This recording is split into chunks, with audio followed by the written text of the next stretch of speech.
नमस्कार दोस्तों, हमारी आज की कहानी का नाम है शुद्धिकरण। रसोई से आ रही आवाज़ से मनीषा की नींद टूटी। उसने घड़ी की ओर देखा। अभी तो सुबह के 6 ही बजे थे। वो झुंझुलाते हुए बोली, पता नहीं ये मौसी को भी इतनी सुबह रसोई में क्या काम रहता है। मनीषा अभी उठने के मूड में नहीं थी, लेकिन वो जानती थी कि अभी मौसी आवाज़ें देने लगेंगी, इसलिए खींचते हुए उसे भी उठना ही पड़ा।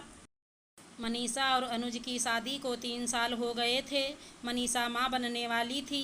उसे 8वां महीना चल रहा था, इसलिए उसकी देखभाल के लिए अनुज ने अपनी मौसी को विशेष आग्रह करके अपने यहाँ बुलाया था। मनीषा की माँ लंदन में छोटे बेटे के पास रह रही थी।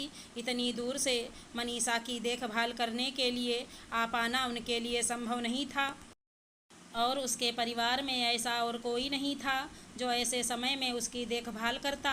अनुज की मां का देहांत तो तभी हो गया था जब अनुज सिर्फ 10 साल का था।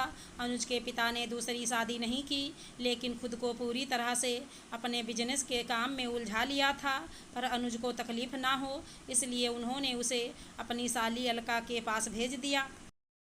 मौसी व मौसा के स्नेह और उनके बच्चों सुधा व वैभव के साथ खेलते हुए अनुज अपने सारे दुख भूल चुका था और उन्हीं के परिवार में हंसते खेलते बड़ा हो रहा था। अपनी पढ़ाई पूरी कर अपनी योग्यता के बल पर जब वो बड़ा ऑफिसर बन गया तो अपने पिता के पास वापस लौट आया। दोनों बाप बेटे एक दूसरे के साथ बेहद खुश थे। लेकिन 6 महीने भी नहीं बीते थे कि एक दिन अचानक एक सड़क दुर्घटना में अनुज के पिता का भी देहांत हो गया। तब भी मौसी और उनके परिवार ने ही आकर अनुज को संभाला और हिम्मत दी। मनीषा से अनुज ने मौसी की रजामंदी से ही लव मैरिज की थी। मनीषा एक सुलझे विचारों की लड़की थी। उसका स्वभाव भी अच्छा था। अनुज अपने आने वाली संतान को लेकर चिंतित था, इसीलिए वो हर पल मौसी को अपने पास रखना चाहता था। मौसी का बेटा वैभव जोधपुर में था और बेटी सुधा कानपुर में ब्याही थी। अपनी सभी जिम्मेदारियों से मुक्त होकर अब वो अपने इस बेटे को सहयोग देने के लिए आ पहुंची थी। पर मौसी की वजह से मनीषा आजकल बहुत परेशान रहने लगी थी।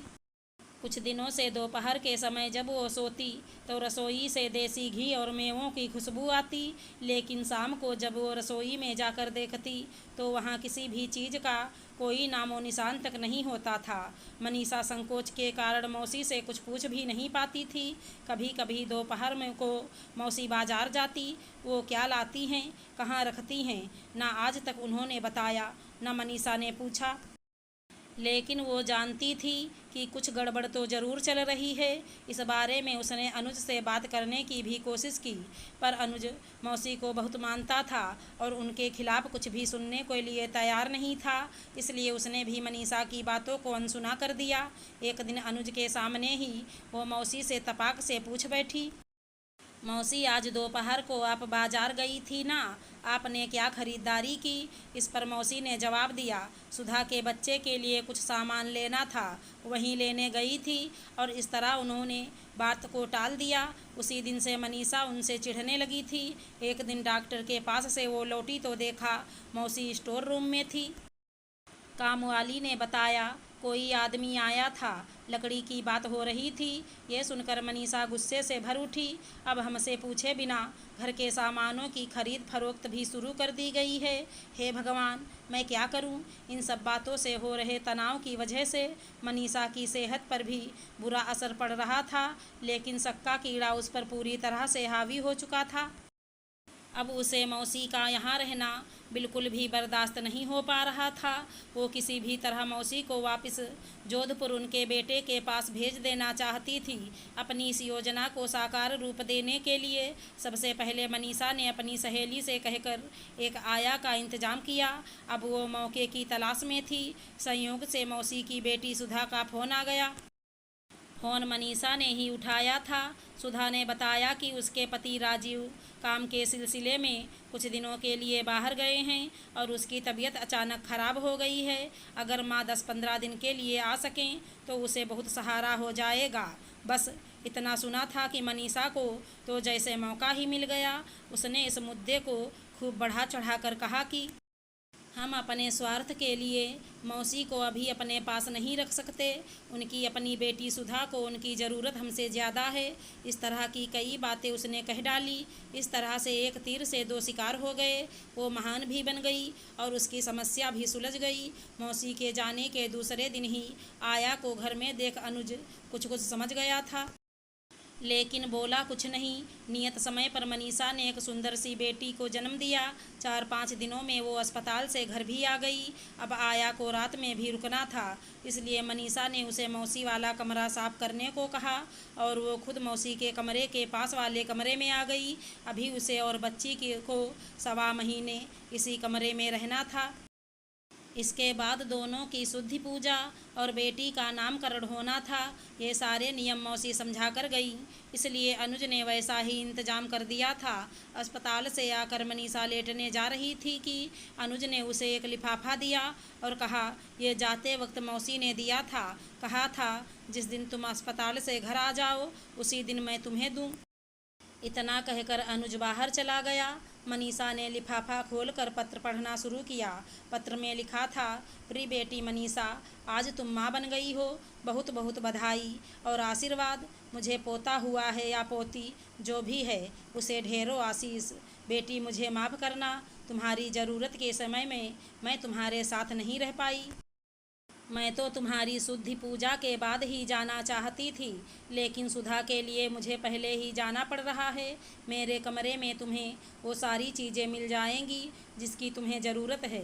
बेटा, ये सारी चीज़ें तुम दोनों से छिपा कर रखनी पड़ी। कहते हैं बच्चों के जन्म से पहले कुछ भी खरीदारी नहीं करनी चाहिए, इसीलिए मैंने सुधा के बच्चे के नाम से ही ये सारी चीज़ें जुटा ली थी। तुम्हारे लिए लड्डू और बहुत सारी ताकत वाली चीज़ें मैंने पहले ही बना कर रख दी है। उस समय डॉक्टर ने तुम्हें ज़्यादा घी तेल की चीज़ें खाने से मना किया था, इसीलिए तुम्हें चखा भी नहीं पाई। हाँ, पूजा वाले दिन के लिए बच्चे का पालना उसके दादाजी की आराम कुर्सी की लकड़ी से बनवाकर स्टोर रूम में रखवा दिया है। उसे उसी पालने में डालना। दादाजी का आशीर्वाद भी तो ज़रूरी है। वैसे मैंने अनुज को सब बता दिया है कि कैसे क्या करना है। जाना ज़रूरी है, इसलिए जा रही हूँ। तुम अपना अच्छे से ख्याल रखना। तुम्हारी मौसी अलका। पत्र समाप्त हो चुका था। आया उसके सिर के पास मौसी का बनाया हुआ खाने का ढेर सारा सामान लिए खड़ी थी। पत्र पढ़कर जनवरी की इस ठंड में भी मनीषा पसीने से लथपथ हो गई। वो सोचने लगी, उफ, कितने छोटे मन की थी मैं। बेवजह ही मौसी पर शक करती रही।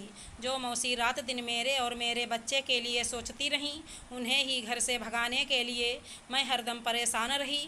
तभी अनुज मोबाइल लिए हुए अंदर आया। मौसी का फ़ोन था।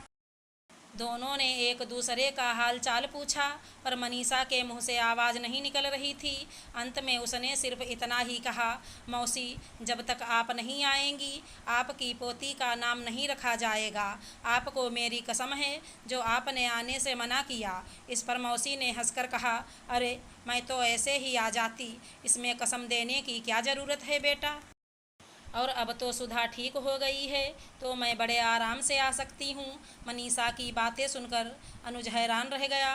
अनुज को हैरानी में छोड़ मनीषा सोच रही थी, तन से और नियम से तो वो 1.25 महीने बाद शुद्ध होगी, लेकिन उसकी आत्मा और मन का शुद्धिकरण तो आज ही हो गया है। आया के हाथ से मौसी की बनाई सुंदर सी नरम रजाई लेकर उसने अपनी बिटिया को ओढ़ा दी और अब वो बेसब्री से मौसी के आने का इंतज़ार करने लगी। अगर हमारी कहानी पसंद आई हो तो चैनल को लाइक शेयर सब्सक्राइब करें। राधे राधे दोस्तों।